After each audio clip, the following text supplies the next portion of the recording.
is Dana, and I'm here to talk about the highly anticipated Morbius that is coming to you on April 1st. Quite fitting. Anyway, I really want to start off by saying I hope this is successful. I hope that this makes a cajillion dollars at the box office and people around the world love this movie. I genuinely hope that Jared Leto has a franchise that appreciates him and also his acting. I don't know whether or not that will happen after I saw Morbius, but I do hope that it is a movie that everyone enjoys and loves and appreciates. With that said, Morbius for me, remember, I'm just one person with an opinion. I am not no god or no gods. I'm just a person who's seen the movie. I saw it really early back in March. And Morbius for me is sadly one of the worst movies of 2022 and 2000 and 2001, 2003, 2002, 2004, maybe 2006. And the reason why I say this is because it genuinely feels like a movie that came out in the 2000s that maybe was right along with the X-Men. And I'm not saying the X-Men is bad. I'm just saying in that time frame, when the X-Men came out, the movie, it kind of feels like that. Um, I will get into as to why it kind of feels like that. But I will basically be talking about what it's about, some things that I did like, what I didn't like, and I'm going to not really spoil much. Even the director already spoiled what was going on. And I will have a whole spoiler section in another video explaining some things as to what the director alluded to when it came to the after credit scenes or what he was trying to attempt to do with the after credit scenes, and also talk about some of the scenes that were deleted because it seems that right now the people who are involved in Morbius, the cast and the director, is going on this PR spree of, hey, this is what we had, but it didn't make it into the movie. So this is what we're yeah, let's just get into this. For those who do not know, Morbius is not a bad film initially. It was actually really compelling at first. And the fact that it was Jared Leto and Matt Smith, who are brilliant actors when given the right roles, they are brilliant and they can make anything come to life. We already know of Matt Smith from Doctor Who and Jared Leto. He has been in countless movies. My favorite one will always and forever be The Requiem for a Dream, which scared the poop out of me as a kid because it's not a kid appropriate movie. But yay, parenting. Anyway, what is this whole thing about? Very simple. It is about Jared Leto, stars as Michael Morbius. We meet him as a kid. He's a kid with a very dangerous illness and a very rare blood disorder who, he is determined to find a cure. And there he meets Milo. Milo is also in the same orphanage. They have the exact same blood condition and they form kind of a bond, you know? They're like, "Yeah, I'm going to be your friend. You watch my back, I watch yours." And we see them as children and that relationship grows in their bond that they share. And how others treat them because of their illness. They are made fun of a lot. There's a sequence where one kid gets beaten up. And so you see Michael Morbius is very determined to find a cure. He wants to be the best that he can be in order to help not just him, but also his friend and also other people who suffer from this rare disease. So he goes up and he's growing up and he ends up becoming a doctor. And he is out there trying to find cures. He's winning awards. He's trying to be not just successful in his life, but you see him desperately trying to save others, to save kids because he sees himself in them. And he doesn't feel that, because I'm successful is only about me. You see him really going out there and doing outreach and trying to help other people. So, like I said, he has this dangerous rare blood disorder and he's determined to find a cure for it. And he wonders, bats, they have the ability to kind of suck the blood. Maybe if we try and get their blood and mix it with mine, things will work out. Maybe there'll be a cure. He is someone who's determined and something like, let's go do a bat transfusion. He doesn't blink an eye because he feels that at this point, he's going to die anyway. You have to try something, or else you're going to just give up your life to this disease. And we do see him. He is very, what do you call that word? I forgot that word. When he's disability, he's physical disability, and we see him and the pain that he is in. And we also see Milo, who is played by Matt Smith, in physical pain. They're walking and they're explaining, like, we're better than this. We're better than our diseases. And we're going to go out there. And Milo ends up becoming very successful money wise. He has a lot of money, who ends up funding a lot of Morbius's projects. And over the years, that relationship kind of grows, and there's that bond that's always there with them. And so, like I said, Morbius, who is very determined, he attempts a very desperate gamble. He tries to infuse the blood of bats with his genetic DNA sequencing, and instead he ends up becoming a big old vampire. Um, and he does not have control of what he does when he is a vampire. He has no control over him being a vampire, and we really see him struggle with this. He is conflicted. He's like, you know what? This is a cure. At the moment, you look at, I have echolocation. My spine is straight. My bones are fixed. I can walk like a normal person. People are looking at me, who literally wouldn't even pay any attention to me. They're looking at me. Oh my God, I never experienced this before. But this is also a terrible cure because it kills people, in the sense that it's going to change me completely into a vampire. And you see that there's a sequence, which we all know in the trailers, of him killing people savagely, just killing people, and he can't control that. So he feels that this is not a cure. This is instead a curse. What am I going to do? And Milo sees what's going on, but he doesn't view that as a curse. He views it as where we're being ourselves. This is what happens. All of those people who pushed us aside, who wouldn't look at us, who just did, oh look, he's a little cripple. Oh, you know, now all of a sudden they want to be a part of us. We can walk into nightclubs. What kind of people are you to begin with if you didn't admire us when we were at our weakest? So he has a completely different viewpoint of that. So the movie itself is really about Michael Morbius trying to control his cure curse and finding the humanity, or holding on to the humanity that he lost, and Milo having a completely different outtake on this. He ends up with the cure, without any much spoilers, but we all know he ends up kind of with the cure, and there's a conflict that ends up happening, and we see these two different sides, and they are both wrong, both kind of right, and we see them kind of going at each other with that. With that said, this movie is a hot mess. Uh, the story itself, how I just explained it, that is something you have to kind of just piece together, because it really feels that it was edited down to, that's just the bare bones.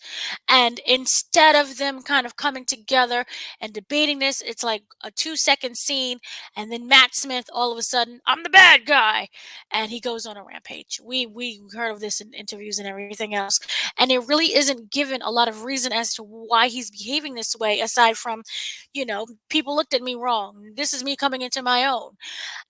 And it's kind of just really, it's really janky. It feels like there are scenes that are just thrown together to be thrown together. There are other characters at play within this.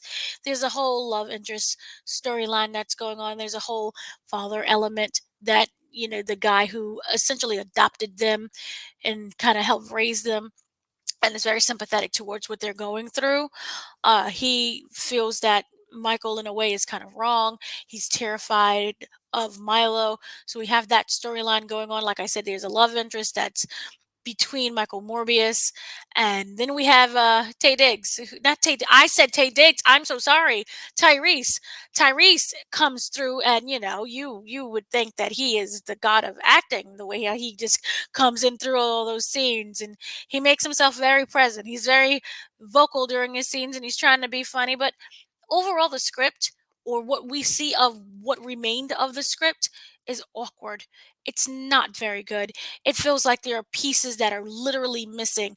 We jump from one part of the movie and then all of a sudden where something else happens and it doesn't feel like there's a connective thread. There isn't a connective tissue.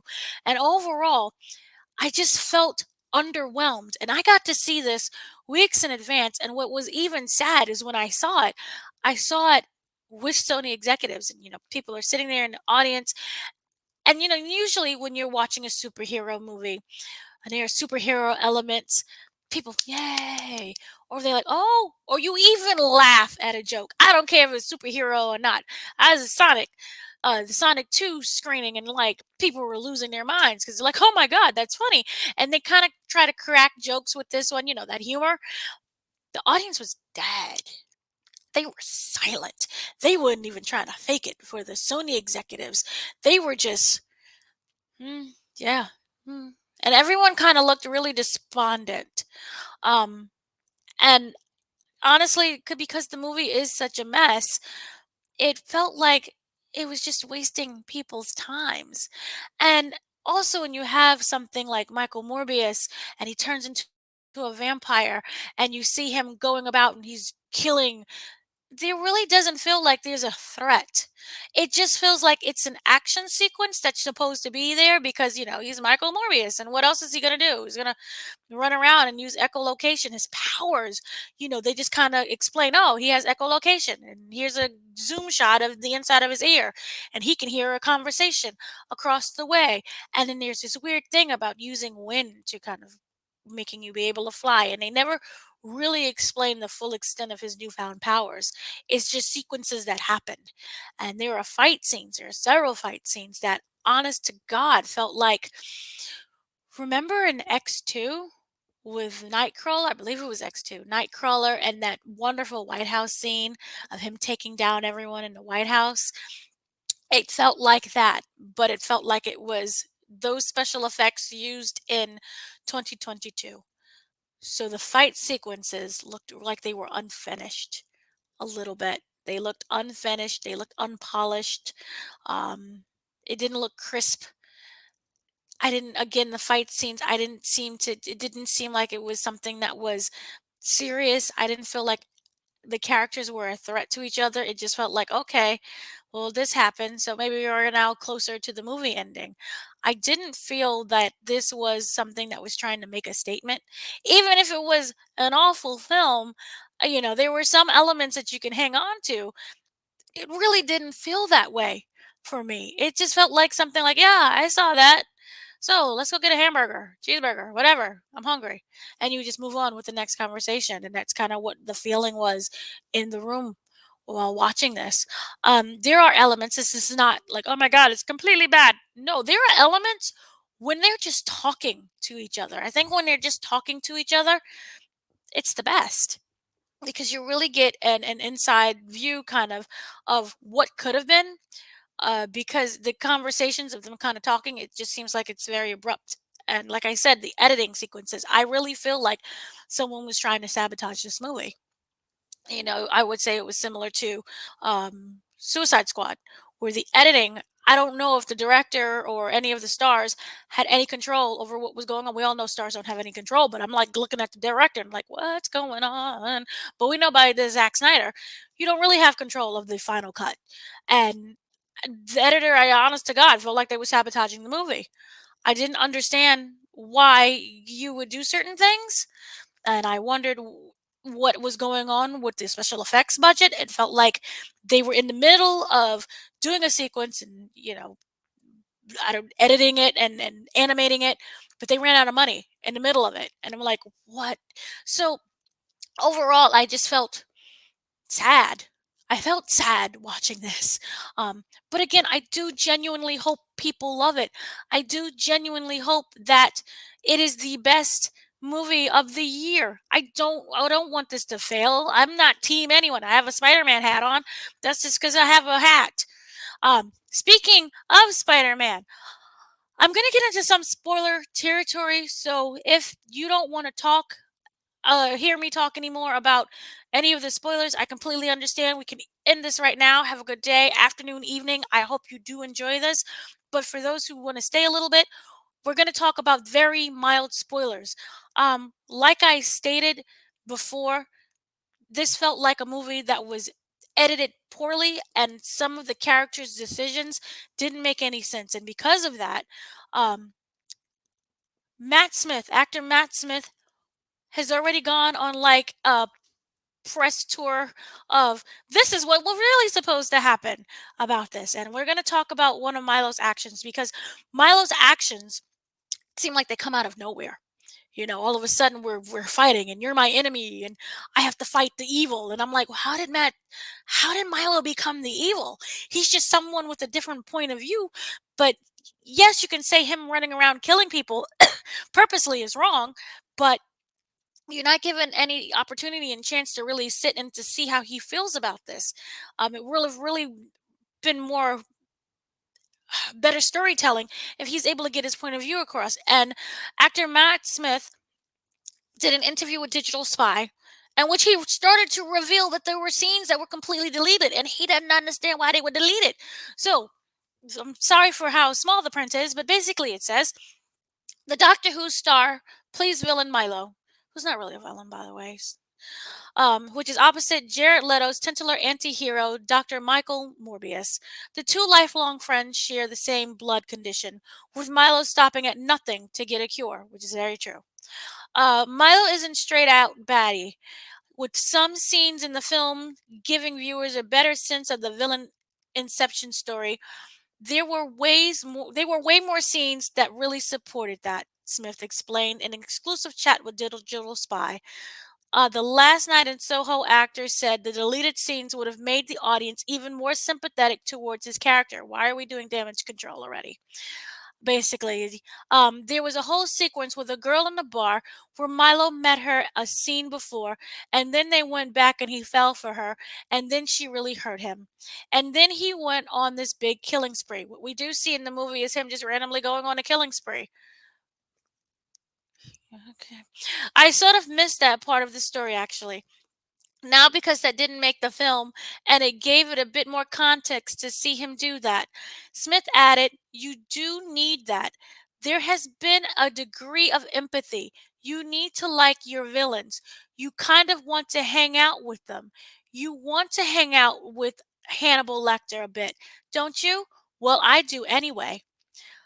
While we wouldn't necessarily want to have dinner with Lecter or be dinner, we definitely want to see Smith in a comic book movie role again.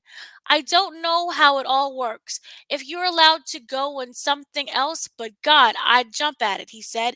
I think you can be quite bold with it as a form, and you can also, not in this movie, but in others, it allows you to be quite funny as well if the part is there to do it. I'd be more than happy to have another go. And to be very honest, Matt Smith he gives his best in this role when he is playing the baddie.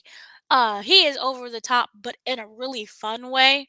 Nobody just reacted to it in the audience, but he is like over the top. He's like, I'm a made man, and he does his little dance, and he's like getting ready, night on the club, and to go kill people, and he's like, yeah, and you do really see him try to ham it up and to have fun with this movie, and I really wish that they would show more of that. And also when you see it, the complete opposite of when he was disabled, he's just trying to live life that he never was able to live.